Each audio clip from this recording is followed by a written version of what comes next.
By the pricking of my thumbs, something witchy this way comes. Ill winds mark its fearsome flight, and autumn branches creak with fright. The landscape turns to ashen crumbs when something witchy this way comes. Crystal water turns to dark, where'er its presence leave its mark, and boiling currents pound like drums when something witchy this way comes. A presence dark invades the fair and gives the horses ample scare, for chaos reigns and panic numbs when something witchy this way comes. Good evening and welcome to Something Witchy. This is your host, Onyx Moon, coming to you at PBN Radio. We've got a really great show for you tonight, folks. I'm being joined by my good friend and fellow host, Ravenwings. Yes, you are. Yes, I am. And we're here to talk about frugal witchcraft. Something that doesn't get talked about a whole lot because, I don't know, why is that? I think it's because most of us sell stuff and we don't want to, sell ourselves short by telling people you can do this without having to buy from us. I think that's very much a lot of it. But both of us realize that we're kind of unique in that respect because we really think that people that are starting to get into witchcraft, Wicca, paganism, whatever you want to call it, whatever your path is, everybody gets the sparkly dollar signs and they want to go out and they want to buy all this stuff. And while I will always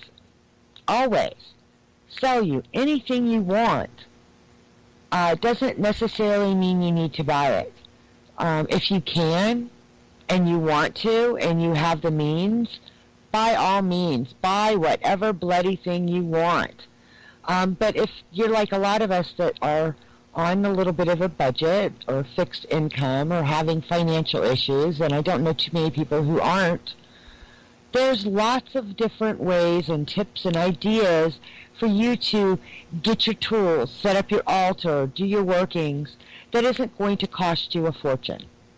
Exactly. And back in the days when, paganism was the only religion and, you had your little farmhouses out in the middle of nowhere, they didn't have the opportunities to buy, gold-plated, giant crystal balls and athames or athames, however you want to pronounce it, with, rubies and stuff in them. They worked with what they had. Their altar 9 times out of 10 was a kitchen table. So, plus a lot of them had to hide it. So they couldn't have these elaborate altars set up either. So. Absolutely. So we're going to kind of go over some stuff with you tonight about some of the different things that you can use, substitute, find, scrounge, make, for whatever. And we'll kind of go down a list of tools. Mm-hmm. One of the first things that I know that from my years of being, people, they think they have to, the first thing they want to go out and grab is an athame. Oh, yes. Or if you're into work cutting, which is herbalism and stuff, it would be a bowline. Because you gotta have two. You gotta have 2 different knives. No, you don't. No, you don't. You don't. It's nice. I mean, I've seen. Oh, it's great. Bowlines, whatever you want to call them. Mm-hmm. I've seen some that are really cool. I love the crescent shape, but it reminds me of a Sith. Yeah. And that's basically all it was on the farm. Yep. It's just kind of gotten smaller and changed up through the years. Mm-hmm. But an athame. Okay, so if you have nothing else, you can take a knife out of your little butcher block thing on your counter, and you can use that. Yep. Alternately, you can go to a thrift store and pick up a knife there that you won't ever have to use on anything but your altar again. And you can have it as cute or ornate as you can find. Yep. I have one that I got at a thrift store for 50 cents, literally. Yep. It is a double edge. It is made out of steel. It has this stainless steel type handle as well. And it's got just this green plastic that was like nailed onto the handle itself, or riveted, I guess is what it is. I paid 50 cents for it, and I've had it forever. You know, and some of those finds are the best thing, because you really, once you cleanse it, once you dedicate it, and you connect with it, you know, it becomes like your prized possession. I have seen some beautiful Athame work out there. I've seen some stuff with, you know, bells and whistles and hoots and hollers, and they're absolutely stunning and gorgeous. And down the road in your path, if you are in a position to purchase something like that because it calls to you, like I said, by all means do it, but don't think that that's what you've got to do. No. So I'm going to go a little further than just the thrift stores, which are great. And antique shops. You hear this a lot, antique shops, dollar store. Yep. Okay. Let me tell you, they have letter openers at the dollar store. And they're a little skinny thing, but they've got like a handle, and it's a double-edged blade, but it's not super sharp. So A, you're not going to stab anybody with it, and B, it's a great little representation.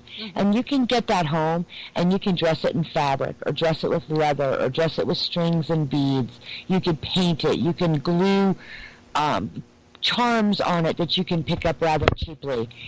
You can do all sorts of things to make something that doesn't call it, to start, you know, call it the starter kit, you know.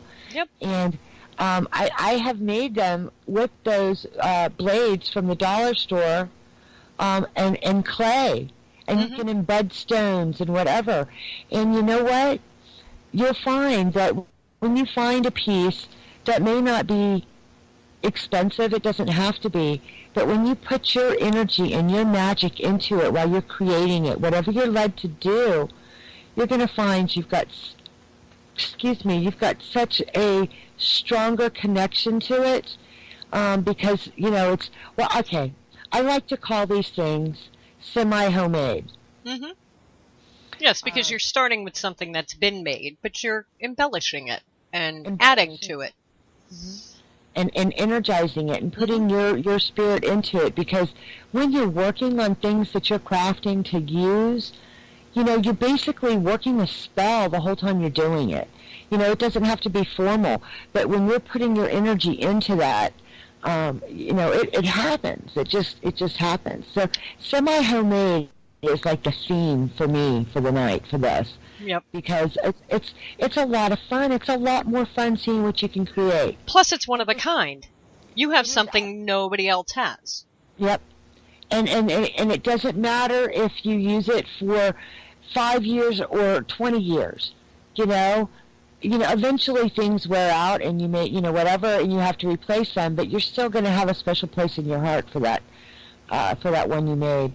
Yep, and I've had mine for 20 plus years, so, and I've never changed it because I've never had a need to. And most of the time, I don't understand why people think an Athame needs to be sharp. It doesn't. You're not cutting with it.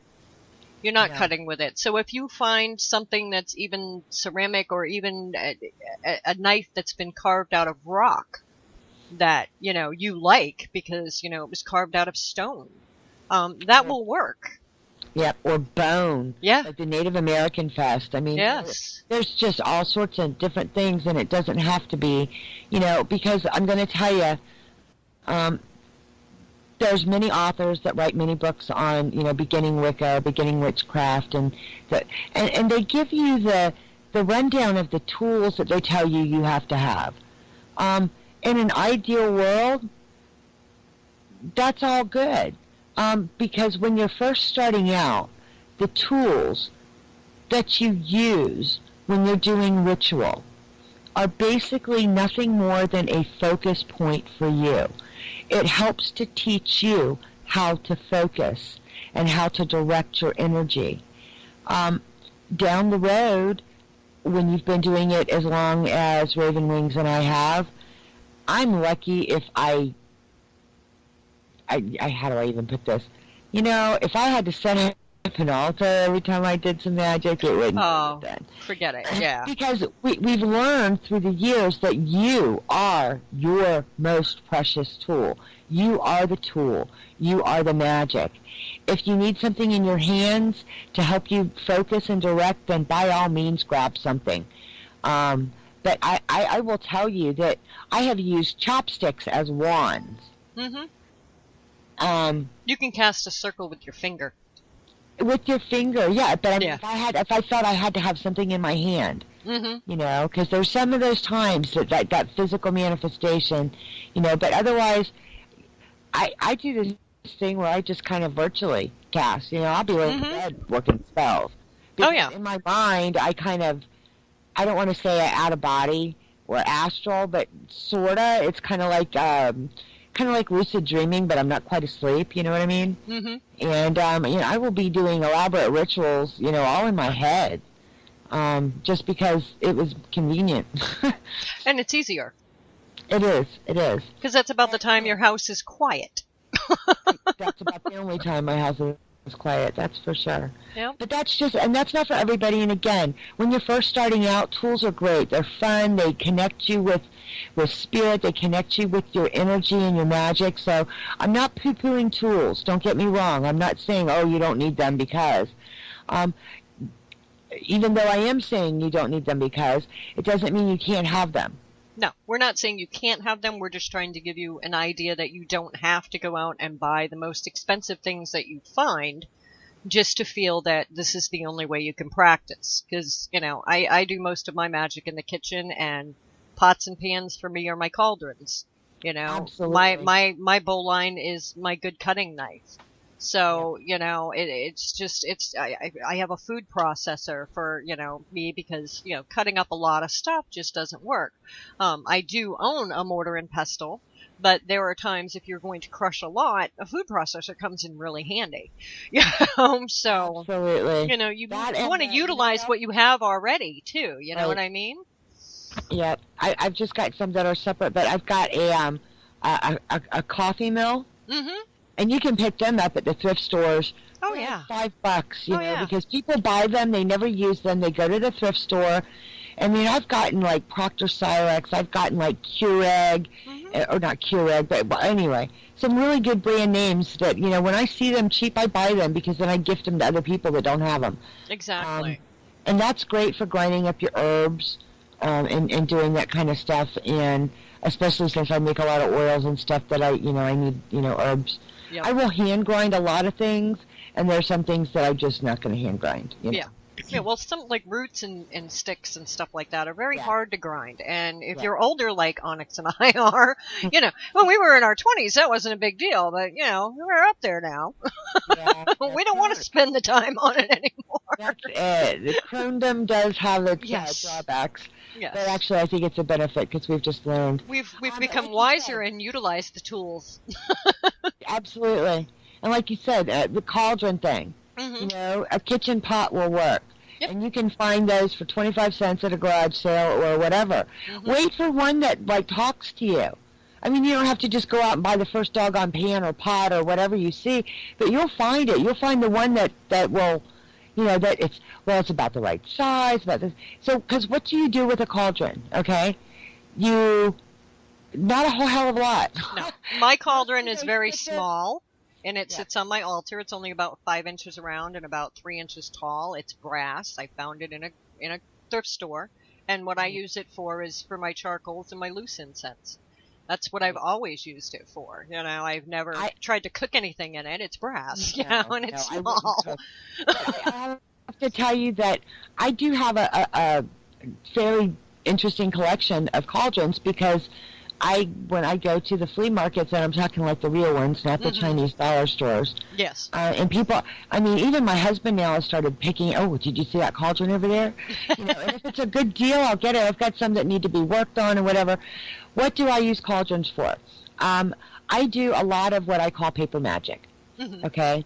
And that's how I make a lot of things. Paper magic is something that has just always been natural because it's a offset of candle magic, and it's just something I absolutely love. But paper magic is when, you know, I've got homemade paper that, well, not homemade by me, but homemade by somebody that I've bought from pagan vendors and stuff. And when I'm doing a spell that is like serious work, because there's spells that aren't so serious, and then there's stuff that make a difference, especially if I'm doing protection or healing or something like that. And I write them down on paper. Well, that's when my cauldron comes in handy, because then I burn herbs based on a little charcoal disc. I burn herbs based on the intent. And then after I've written that spell, I light it up and I let it burn in that cauldron as well. Mm-hmm. Because I burn those so that it goes to spirit, that universe gets that message. It's kind of like my mailbox. Mm-hmm. The other thing, I've got one cauldron specifically that I do my salts in. And I do, the way I do that, I'm giving all my secrets away. Okay. I have I have salts. I have different kinds of salts that are just plain white salts, coarse grain, fine grain, a combination of different things. And that generally all goes into it. But what I do is I have a charcoal disc, I light it up. I burn herbs. Most of the salt I do, the black salt is going to be like a banishing black salt, okay? Mm-hmm. So I burn herbs related to banishing. I will drop some oils on my paper spell that I write a banishing spell completely. I mean, and I recite it. I don't just write it and throw it in. I mean, I actually use it, and then I throw it in and I let that all burn. Let that all burn and get all charcoaly. And I usually wait till the next day, because you don't want to touch a hot cauldron, because you will burn the bejesus out of yourself. And trust me, I have. I was doing a wedding, and I grabbed a cauldron with incense in it to move it. And I you don't know what I want to say. I said it out loud. Luckily, there was no microphone. But anyway. Right. Then I take my salts, and then I dump them in. And then I use this big cauldron I have with a pestle, and I use the cauldron as my mortar. And I grind the salt by hand and get it as fine as I can. And the whole time I'm doing that, I'm working that salt.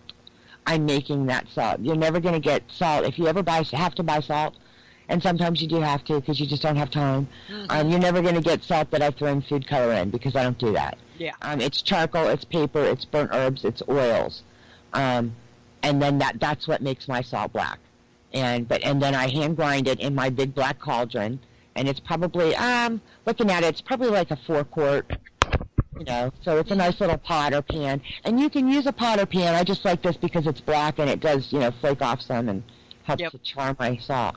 But that's another of the things, some of the supplies you use, learning how to make their own. And right here on this station, between Ravenwings shows and my shows, we will teach you how to make your own,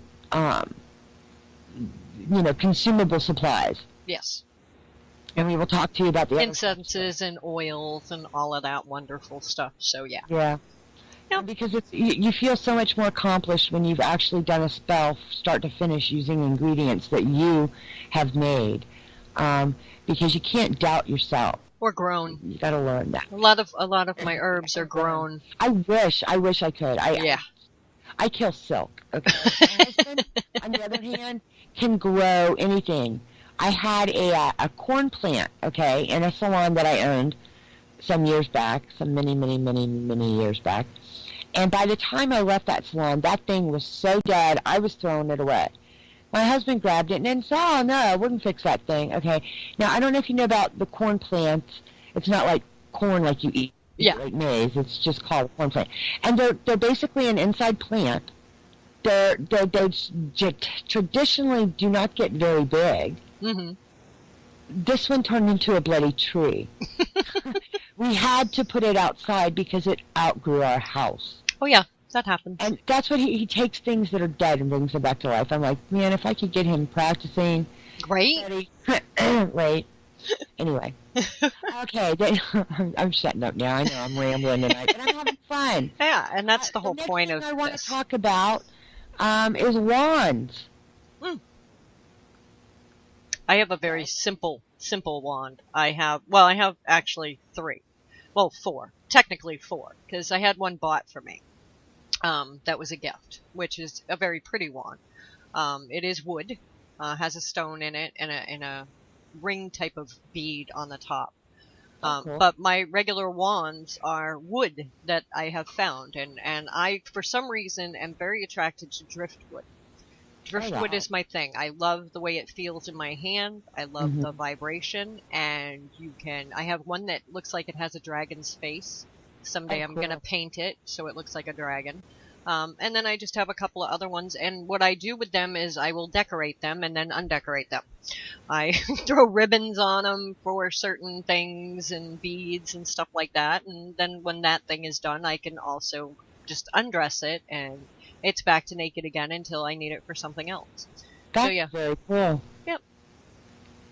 Yeah, my first wand, I don't know, I've posted pictures on my profile before of the oak tree that I have in my front yard. I've got this beautiful sprawling Confederate oak in the front yard. And yes, I've seen it. It's gorgeous. It's just gorgeous. Occasionally it gifts me with things. So my first one was actually, a part of a branch off of that I spent time, I wrapped it, and I attached little things to it. I attached a crystal on the top with wire wrap. And that one still has a place on my thing. I don't really use it. It's more of a look at it and focus tool. I've got a really cool one that I got off of eBay for like a song and a dance. It was like some special, and I don't know how I got it, because every time I've gone to like find more, people have bid it into the hundreds. Wow. You got lucky on the one you got. It was supposed to be yours. It was supposed to be mine. It is Black Irish Bog Oak from Ireland. I mean, I've got the package it came in. It came from a guy that makes them. He lives out the bogs and retrieves this wood, and the wood has been whatever's done in the nature. I mean, it's black. It's not been painted. Yeah, it's black, and it is the coolest thing ever. And like I said, a song and a dance. Yep. Compared to what, it was like one of those crazy things. And then I've got, I was gifted a one too, and this is going to sound really funny, but somebody got me one at Disney World at the Harry Potter wand thing. So I have an Ollivander wand, based on my birthday and blah, blah, and it's cute as heck. Yep. And whimsical stuff, or, that kind of thing. I have been known to grab that one. And last but not least, when I say I have used chopsticks, I have. Oh, yeah. I have taken a chopstick and I wood burned it and embellished it and whatever. And, I tend to grab that one more than anything.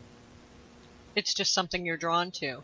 See, another thing people don't think about is, yes, sticks are free on the ground. So yes, if you're going to cut anything off a tree, you always need to ask permission from the tree and leave something for the tree if you're actually going to cut something off of a tree. But you can go to your hardware store and buy a dowel in any size. You can have them cut it to the length you want. You can have it the width you want. You can take that home and decorate it, carve it, whatever you want to do too. And those are inexpensive. And you can make it into anything you want, too. I mean, it's just that easy. I live near water, so we have a running stream. I can't say it's a river. It's a stream in the back. And, I'll walk down by the water and stuff, and you see driftwood there all the time, especially when spring hits. That's when all the trees that have fallen all winter end up down this way. Well, so, I mean... I'm going to have to hit you up for some of that, girl. Oh, yeah. Oh, there's some... Oh, when you come up for a visit, oh, my God. Wait till you see all the wood you can get out here. Plus the stones. Wow. And the stones. Oh my gosh, there's so many stones out there. I picked up something, I don't know if it's coal, I don't know what it is, but it's black, it's shiny, and it's wicked light. Wow. It's extremely light. I don't know what it is. It kind of looks like shale, but it doesn't flake. So I don't know. It's very weird. I'll have to take a picture of it and send it to you. That was the last fiddleheading expedition. I was like, what the heck? Anyway. Yes. Yeah, I know. I'm from the South. I should know that, but I don't. Yeah, well, it's a northern thing. So again, there we go. Wands don't have to be expensive. Again, it's a tool for your focus. And then, things like altar tiles and altar cloths and altar plates and bowls, all these things to set up your altar. Thrift store, dollar stores, dollar store, I highly Garage suggest, sale. too, if you're going to put any kind of cloth on your altar, make sure it is cotton and washable. Because I don't care how careful you are, you're going to get wax on it, you're going to get ash on it, you're going to get something on it. And if it's this $100 piece of silk, it's not going to come out of it very easily, and it's going to damage the fabric. So if you're going to use altar cloths and stuff like that, buy something that's inexpensive that if you ruin it, you're not going, oh my God, that was a $100 piece of cloth. Right. You know? Take the good one and hang it on the wall behind your altar where you're not going to be as likely to, Bandanas are awesome. Yeah. You can get them in all different colors, styles, pictures, all kinds of stuff, and they're inexpensive. I love the remnant section. Oh yeah. At the fabric stores because you've got an odd little piece of whatever. Yep. Works great. And you can hand paint it with cloth paint if you want to paint a pentacle on it or a pentagram or an ankh or anything else you want to paint on it. You can paint it on there with cloth paint. So I mean, there's so much you can do with it. Yeah. $2-3 for the pen. Well, they have the table runners at the dollar store for $1. You can use those too. And napkins. Napkins are a wonderful thing. They sell cloth napkins at the dollar store. You get a 2-pack. They are perfect size. They are almost the same size as a placemat for a small altar. So, and then you have 2 for $1. So if you ruin one, you still got a backup. Well, exactly. So when you're washing one, the other one... Yep, the other one can go on the thing. And you can buy them in different colors for different seasons, if you do that sort of thing. Yep, and everybody poo-poos the dollar store because it's all this stuff from China, not all of them. And beyond that, who cares? Right. And you can use those types of things. Flowers. Those types of things, too, if you take those types of mats and you're going to do tarot readings, and you're new to tarot readings, you can take your tarot cards and do your tarot spread on these mats, on these napkins and stuff, and outline your card on where they go, so that when you do your tarot reading, you've already got the outline there. You can even number them so you know what order you're going in to put the cards down. Wonderful idea. Yeah. I mean, and it's going to cost you $1 and a little bit of time, And it's great if you're starting out doing tarot reading and you want to do a Celtic cross spread. These things are wonderful. I mean, some tarot decks come with them if you get a beginner's deck, but if you've inherited a deck or you found a deck that you like, this will help you when you first start out. Draw around the cards and you'll know exactly where those cards go, and it's going to make it easier for you as well. And then look up online different tarot spreads. Yeah. There's some really cool ones out there. There's a dragon spread out there that I really want to try. There's some really interesting reading spreads. Now you don't have to do it that way. You don't have to get all fancy dancy about it. But sometimes it's fun. Yeah. Even for us that have been reading for years and years and years, you find a new spread, you try it out. You do a fake reading and see. So even us oldie people can go, okay, now how was I supposed to do that? Yes. So by doing that, it's even more so good for us oldie people, because let me tell you, there are times I'm going, I know how to do this, I just don't remember what order. I know exactly where they go, but I can't remember which order they go in. Yeah, so this is not just the frugal witch. This is also the elderly witch. The elderly witch. The forgetful witch. There we go. Yeah, that's so cool. But I hadn't thought of that. So I learned something today. How is that? Yes, and we all do. We all learn something when we do these things. We really do. Because we learn what other people do. Exactly. Well, it looks like we have talked quite a while. Half an hour. That's a good thing, and we have a little bit more. So I think we're going to go on out now for our first commercial break. So stick around. And probably our only one. Probably our only one. That is very true. So we'll make this one last. Yes. So stick around, listen to some words from our wonderful sponsors here at PBN Radio. And if you have a business, we can put you on the air. So get a hold of us at PBN Radio on Facebook. Thanks. The Magic Jukebox Podcast presents Caldera Fest Pagan Music Festival, May 26th through May 30th in Lafayette, Georgia. This event will feature the best in pagan music and over 100 vendors and workshops. Featuring Tuatha Dé, Dave the Bard, S.J. Tucker, Wendy Rule, Digis Christ Superdrum, Dragon Ritual Drummers, and many more. Also featuring the official release of the Green Album. This eclectic compilation of thoughts and sounds will feature various acts performing at Caldera Fest, benefiting the Rainforest Trust. Come on out and have the time of your life. Caldera Fest Pagan Music Festival, May 26th through 30th at Cherokee Farms in Lafayette, Georgia. For more information, visit calderafest.com today. See you there.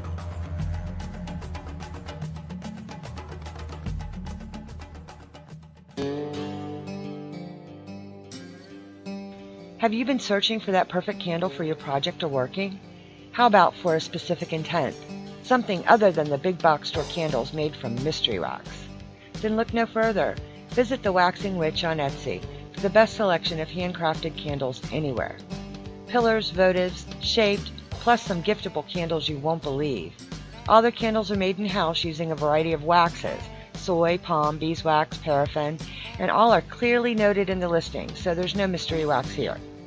From a whole line of saints candles to archangel working candles, and you have to see the new Wicked Wonderland spell candles. They're made to work wickedly quick and wonderfully easy. Or the fun new Sanderson sister pillars. Those are a hoot. And I can't forget their skull candles. These are phenomenal. The burn is beautiful, and I really won't work a trick without one. But that's not all. Any candle can be customized with a scent of your choice, or even color if you prefer something different. They love special orders and will work with you to make your candle the way you want it. They do unity candles, hand fasting candles, or candles made for events, so don't hesitate to ask. You won't find folks easier to deal with, and they all come from their little shop on a Louisiana bayou. So do yourself a favor. Check them out on Etsy at The Waxing Witch. That's The Waxing Witch, witch spelled W-Y-T-C-H. Tell them PBNR sent you for a little surprise with your order. Hello and welcome back to Something Witchy. This is your host Onyx Moon with your co-host Ravenwings. Hello. Hello. Welcome back. Welcome back, everybody. We're so happy to see you all here in the chat room. I just love this filled chat room. Oh, So yes. Thanks, everybody, for stopping by and asking us some questions. And Glad you could make it. Absolutely. You know, that you're the reason we do these shows. Okay. So, we have covered some things, but Ravenwings, you've got a bigger list than I do. Yeah, I Let's do. talk about some of your list. Your broom, or your besom, whatever you want to call it. This is a tool used for cleaning away negativity and stuff in ritual areas, and it normally never touches the floor. So you want something that's normally handmade with real wood and stuff like that. And to tell you the truth, mine both came from, because I have two, mine both came from craft stores. You can get, well, I have two big ones and two little ones, so I have to rephrase that. I do have a cinnamon broom because I love my cinnamon broom. I love them. Oh yes, the little cinnamon broom works well too. You can use that as well. But the ones that I have are like bamboo, and then they have actual bristles that were tied around with like other wood, and they look really witchy, and they cost me all of $2. Really? Mm-hmm. That's a good deal. How big are they? This one stands about 3 feet tall, same as the other one. Oh, They're about very 3 feet cool. tall. Yep. And I mean, Well, you I never can seem make to your find own. Yeah, You know. and I made one for a hand festing that was really cool. And I did go to the craft store, and they had, it was like a white oak branch Mm-hmm. over in the flower section, folks. And then they had this stuff that was like, you wouldn't really be able to sweep a house with it, but it was this really cool, like bristly plant thing. Mm-hmm. And I got that stuff, and I tied it up with cord and stuff and did a broom for a hand fasting. Yep. And you're not sweeping the floor with these, and that's something you have to keep in mind. So these do not have to be perfect. Mine are not perfect because they don't ever touch the floor. And if you're going to store your brooms, you want to store them bristles up. You never put them bristles down. Right, right. They stay bristles up. Oh, and as far as hand fastings are concerned, jumping the broom. The old little wives' tale of jump the broom. You only jump the broom if you want children. If you don't want children, then you don't jump the broom. which I did not know. Okay. Yep. It's the jumping the broom part in Celtic tradition. Okay. Yes. I was going to say, because the gay couple that I Jump the broom? Well, they could still have children. They could still want true. children. That's true. So, you know. Right now they have fur babies. Well, so, there you go. you See, know. they still have children. So, but yeah. Good. Yeah, But brooms. see, back when it got Americanized, they jumped the broom in place of weddings because, like the slaves, they weren't allowed to marry. Yeah. So their jumping of the broom Was symbolic. was symbolic. And then I thought the Celtic thing also was like a year and a day. It was kind of like before the actual hand fasting. Mm-hmm. Well, I've seen Celtics. Year and a day. I've seen Celtics do it at hand fastings, right at the wedding. So, but for that has to do with the whole children part. So. Yeah, well, because see, I understood it being the year and the day, and they had a year and a day, and they could like set it aside at any point during that time. Yep. And if they made the year and the day, then it was considered like legit. Yeah. Anyway. Yep. So another thing would be a bell. Do you have a bell? I have, yes. Yeah, I have a bell. My bell came from a thrift store because I love thrift stores. Thrift stores are awesome. I paid a whole $2 for it. It's brass with a wooden handle, and it stands about 2 inches tall. And that's all you need because it's really, yeah. I mean, I have the little brass bells that don't even have the handles, and then I've got some silver bells, because you know what? A good time to find bells is around Christmas. Yeah. Because every store in the world is going to have some sort of bells.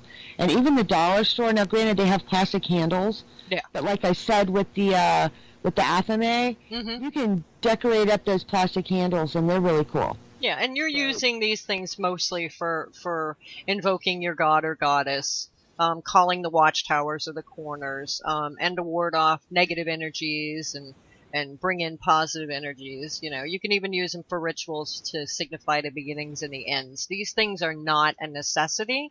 They're just really cool to have. And yes, and it just looks really cool on your altar. So, you know. Yeah, I mean, basically. We understand that oh my goodness, the word just went right out of my head. We understand the thrill of having an altar set up and seeing all this neat stuff, and sometimes it does give you that boost. And that's all fun. And so, again, we're not saying don't have it, just, you know, be mindful. Now, you know what? God, I hate when I start stuttering because then I have to edit all this out. Oh, heck no, I'm going to leave it in. Absolutely. Sometimes when you're starting off small, doesn't mean you can't buy a nice bell or a nice athame and this, and then maybe economize on some of the other stuff. Yeah. So we're just kind of giving you general ideas on ways to economize. So if you find this, like, you know, the holy grail of altar tiles or chalices, or the holy grail chalice. That's funny. You know, that you absolutely have to have, then, and you've economized on everything else, then you don't have to like break the bank to buy that one piece. So buy it. Exactly. Because altar, you know, a chalices, that's another thing. See, I was always told with a chalice it should be gifted to you. That was always the thing. It should be gifted to you. And my original chalice it was blue glass, and it had a beautiful pentagram on the front of it, and it was just absolutely gorgeous. And I had it for years. It was given to me, and it got destroyed by an ex. So, along with a lot of other things that I'm really not happy about, blown glass and all kinds of stuff that I had, very nice stuff. So now, my chalice is a wine glass. It's a very tall wine glass, or a very short one. I have two different ones that I can use, that I picked up at the thrift store for $1 each. Right. I mean, they give the glassware away. Oh, yeah. And if you want to get fancy-dancy, you get that. They're the glass paints. And they have the art. Yep. I was going to say Etch-a-Sketch, and I knew that was wrong. The armor etch stuff. You can do etchings right on it. You can do a pentacle on it, or write on it, or whatever. You can fancy-dancy those puppies up. And a lot of times you can find all different colored glass, too, at thrift stores and flea markets and stuff like that. And they're odd pieces because, you know, the set's been broken or whatever, and they're practically giving them away. you know, and you're getting a really cool looking red or blue or green, or you can get all different colors, and that way each season or for whatever ritual you're using, you can use a different colored glass with. So, Yes. you know, it's kind of cool when you can do that stuff too. It's use your imagination. You know, your altar should be very personal. It doesn't have to be like everybody else's. It can be very, very personal. Yep. Think out of the broom closet. Yes. Yes. Out of the closet. Well, it's like a pentacle. A lot of people have a pentacle on their altar or a pentagram, depending, you know, on what they call it. But even during, like, back in the burning times, most pagans just drew a pentagram on a piece of paper, you know, that could be destroyed if someone came into their home. So you can just draw one on a piece of paper. You know, if you're artsy and craftsy and you want to, you know, burn a wood one or, you know, whatever, you can do it that way too. Or you can print out a picture that you really, really like that you found online, put it in a small frame. I love the printed picture things. Yes. You know what I did? I bought, they had at the dollar store, in the candle section, they have like their mirrored glass to hold candles. Yep.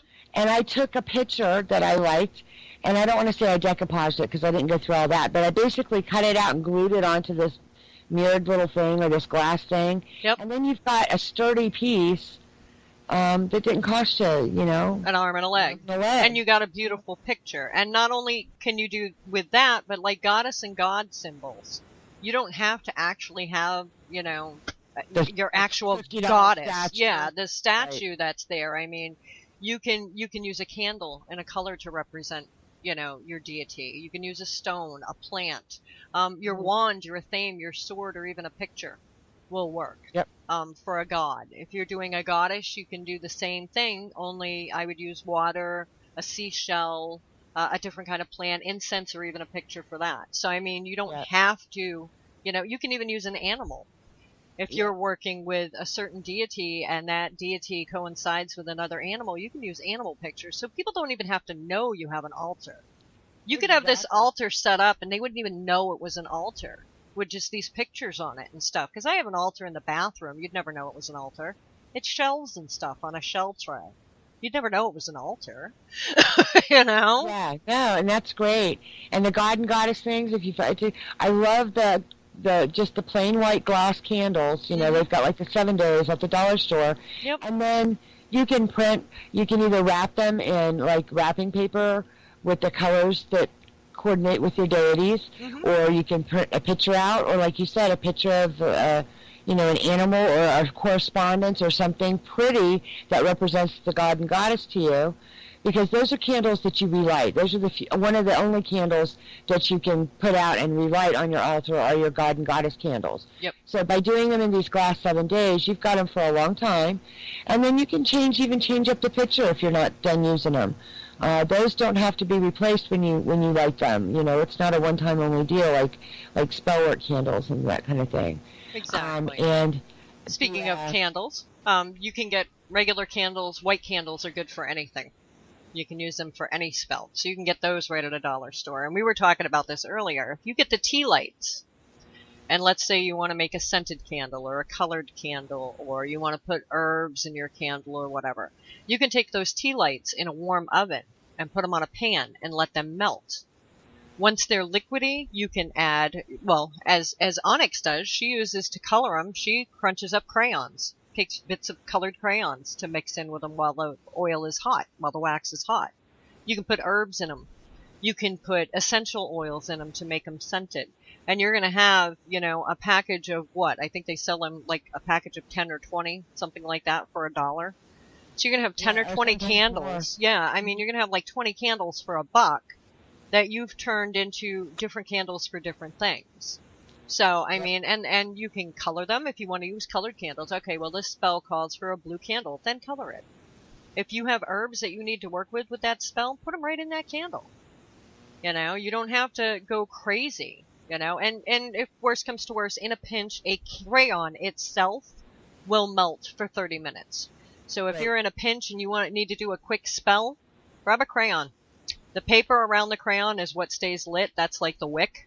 And they will melt for about 30 minutes. So you can use those in a, you know, And Pinch. do you have any idea how much grief I have gotten over saying that? Really? I'm not kidding you. Okay, so you people probably know that there's these people that are very much purists when it comes to how to do things. That, they kind of get that attitude that their way is the only way and yada, yada, yada. And so me and some of my friends, we were discussing the crayon stuff, and somebody went off like how dare we? And I just had to laugh, and I'm thinking, why? Because if our ancestors had crayons, they would have used them. They'd be burning them. Yeah. Yeah, because That's back in the day, weird. Colored wax was not something you came across. Everything was No. white. The only time you got any kind of colored wax is if you had money. And Right. they made their own candles. So, and half of the Yeah. candles weren't even made with wax, they were made with oils. Or They were- tallow. Yep, Lard, with just a or- wick. With just a Yep. wick, and you can make those candles with oils and just a wick. You don't have to use a wax candle. Nope. Fire is fire. Absolutely, and the whole point is, you use what you have. And correspondences. Okay, I'm not dissing them. Correspondences for things, they're great if it's convenient to follow them. Yes. Yes. And sometimes But it if is, and not- sometimes it's not. It's just like Yeah. rosemary is the go-to herb. If you're ever going to buy herbs, you have to make sure you have rosemary. To heck with everything else, just have rosemary, because rosemary is the ultimate herb. You can substitute rosemary for any other herb. Any herb. Yep. So, It's all about your intent at that Mhm. point. That's the whole thing. A lot of this stuff is so much more about the intent than the tools. The tools, again, are the focus. You are your most important, most powerful tool is you and your intent. But yes, the candle thing and the correspondence is, like I said, if I had to wait for the moon to be in a right phase, oh my gosh. I wouldn't get anything done. Right? If I had to wait for the right day of the week, the right time of day, the right color candle, forget about it. And it's not like you're going to do a banishing spell because, okay, let's see. My bully is not going to bully me until, it's the right time for me to do a banishing spell. Really? Right. No. Now, like I said, I think I said this on the other show the other night with Lady Spice. There's a couple of things that I will follow, but not even religiously there. I love the full moon for the full moon workings. I love it for charging. The new moon for there's things that definitely do amp up your stuff. So I'm not saying that all correspondences are hogwash, because they're not. No, and It's if you're just working not- if you're growing your own herbs and stuff like that, a lot of the moon phases do come into it. But as far as me with magical workings with the herbs, not so much. It's just with Not- growing and planting. Exactly. Yeah. The Farmer's Almanac is probably, That is one of the best the books best in the things you world. can ever buy. Yep.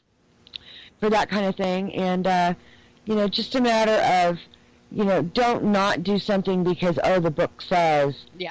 Think outside the box, honey. The books are guidelines. It's kind of like they're more like guidelines. They're not like written in stone. Our ancestors, the actual people that practice witchcraft, Celtic witchcraft, whatever it was back in either the old country, and they didn't have any of this stuff. So much of this stuff has come about since the 70s. Yes. So, and like Wicca is not an ancient religion. No. It's a new age reimagining of ancient religion with a lot of good stuff in it. Oh no, Don't it's get me great wrong. for somebody who's beginning. I absolutely, I'm not knocking totally. Wicca at all. It's a beautiful thing. I started I'm off not in doing Wicca. that. I started I in think Wicca. all of us did. And it's like it was a great thing to start in. It's just I believe that it's a stepping stone. I believe it's to And open up grow. your mind And to some other people, things. And some people, it's perfect for it, Mhm. and that's what they feel, and they get, and it's a wonderful thing. So please don't think I'm dissing that, because I'm absolutely not. I have so much respect for some of the authors that have books that are extremely Wiccan, and they're beautiful, and it's a wonderful way to start, and it's a wonderful way to learn and to find what feels right to your soul. So I just don't want anybody to misunderstand that I'm knocking it here. I'm not. I'm just saying, me as a more traditional witch, I don't worry so much about the correspondences. Now, not to say I didn't when I first started out. Yeah. And I think that's what it is. You learn, and then you grow, and your deities guide you, and your spirit guides, and you begin to think a little bit outside the book and outside the box, and that's a good thing. So, yeah, I think you're right, Raven. It's like a stepping stone, for sure. Well, like you said about the crayons, I used to get grief about incense. Because some will tell you, no, you cannot burn stick, store-bought stick incense, or cones. You need to make it fresh. Baloney. You need to burn patchouli. You can buy it at the dollar store in a stick or in a cone. And it's so much easier than trying to get the charcoal to put in the cauldron or your burner or whatever. Oh, and by the way, and if you don't have a cauldron to burn in, you can use an old coffee can with like sand or salt in it.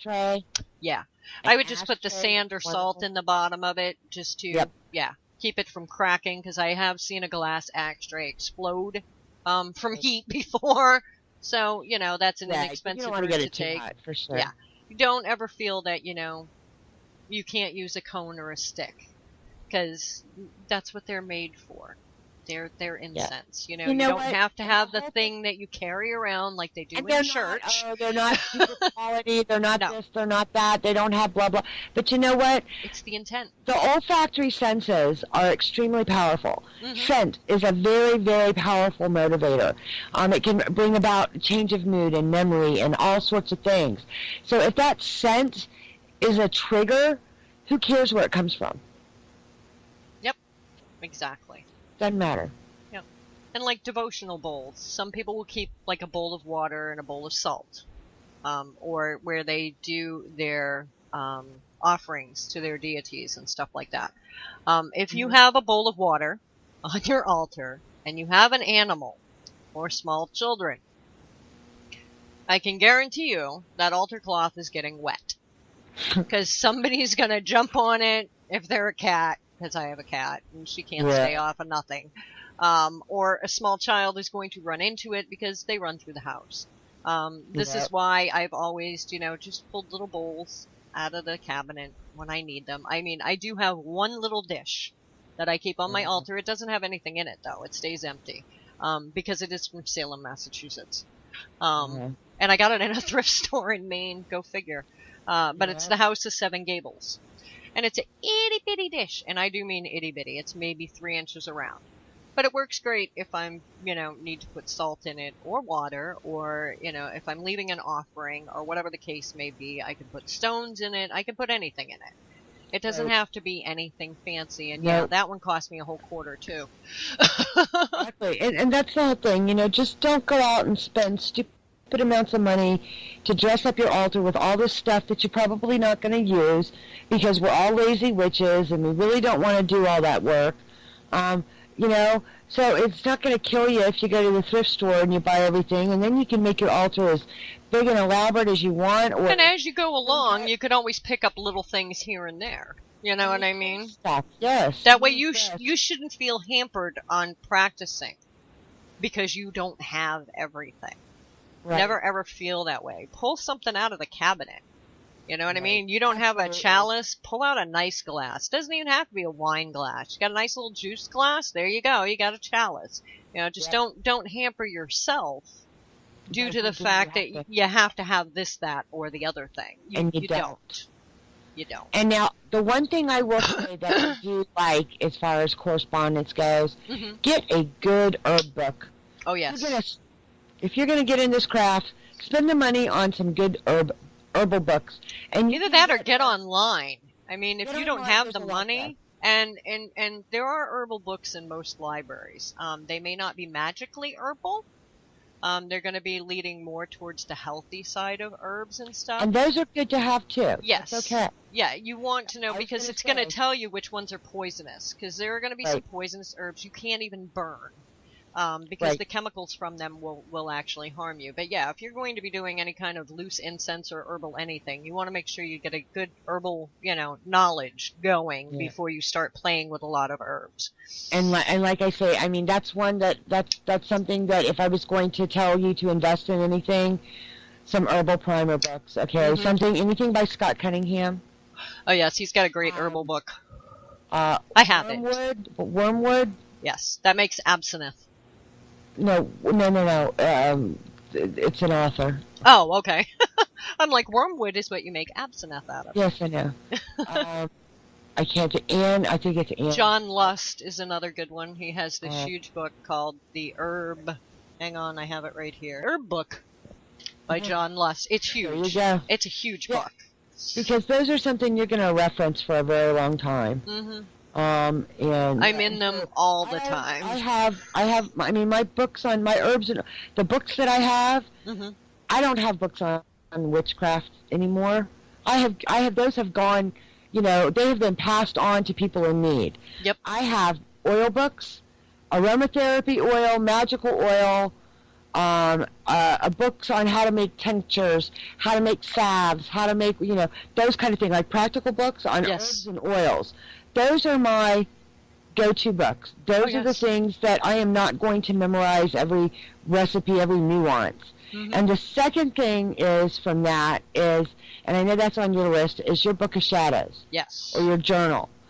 Anytime you make something, if you follow a recipe, fine, mark the recipe. You followed that recipe exactly. But when you start getting more into oils and more into herbs and you're putting together mixtures for certain things, write it bloody down, because you're going to say, oh, I'll remember that. No, you're not going to remember it. No, you won't. I promise you won't.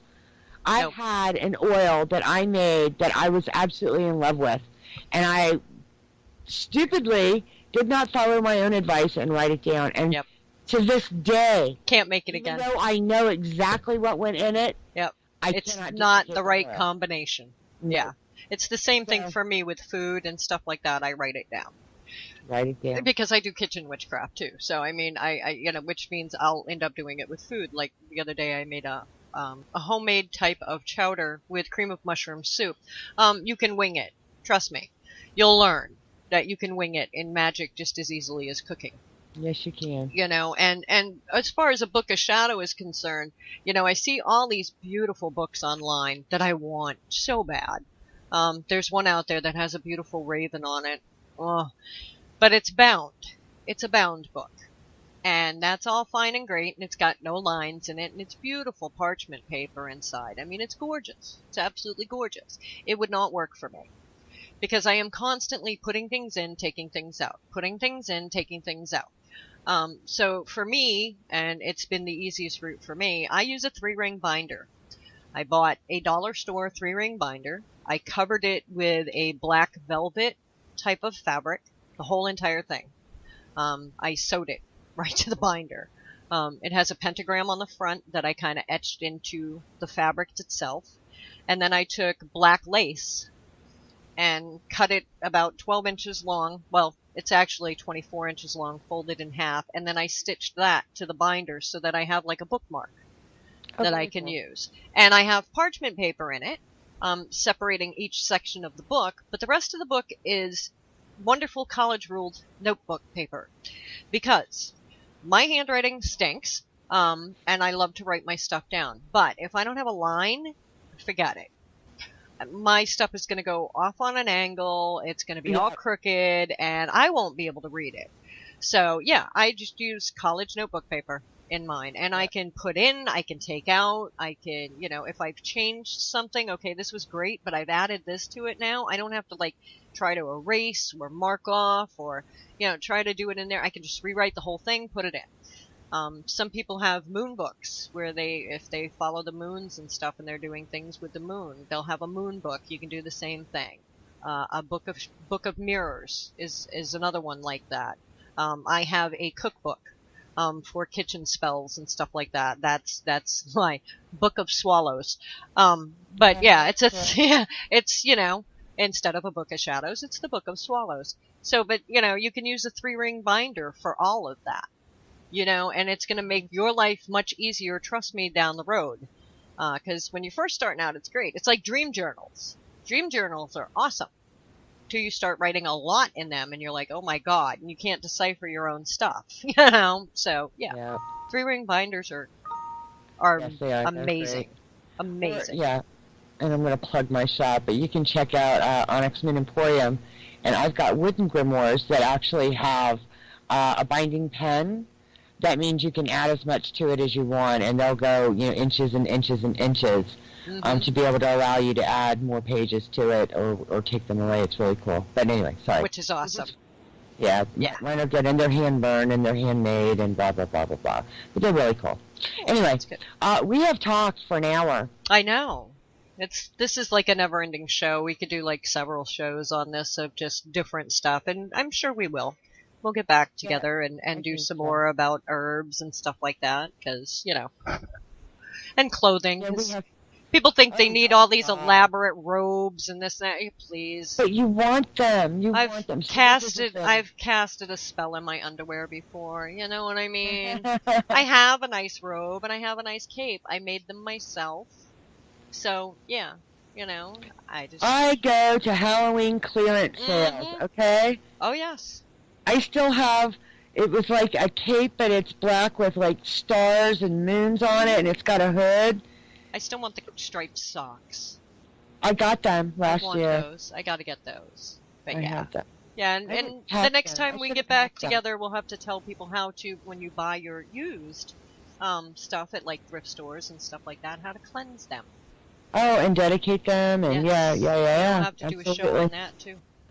We will definitely do that. All right, speaking of shows, folks, I will probably not be here for my Saturday night show, my P3, my Paranormal Pagan. Yes, because she'll be at Caldera Fest. I'll be at Caldera Fest interviewing Arthur Hines, S.J. Tucker, Wendy Rule, Gina, Mama G. Mama Gina, and so many more of the most wonderful pagan musicians and artists there are. I am so excited about this. And she's going to get to look at all the stuff, and I'm so jealous. I will.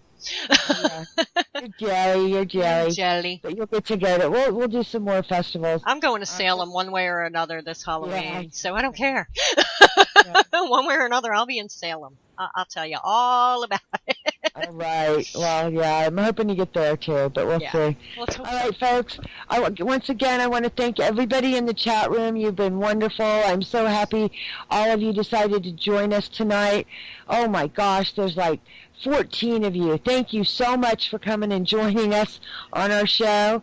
And I will be back next Wednesday with, I have no idea what, but I will let you know before that. We may have a show again next Wednesday. We'll see what happens. Maybe, yes. Maybe. You have to wait and see. Part 2. Yeah.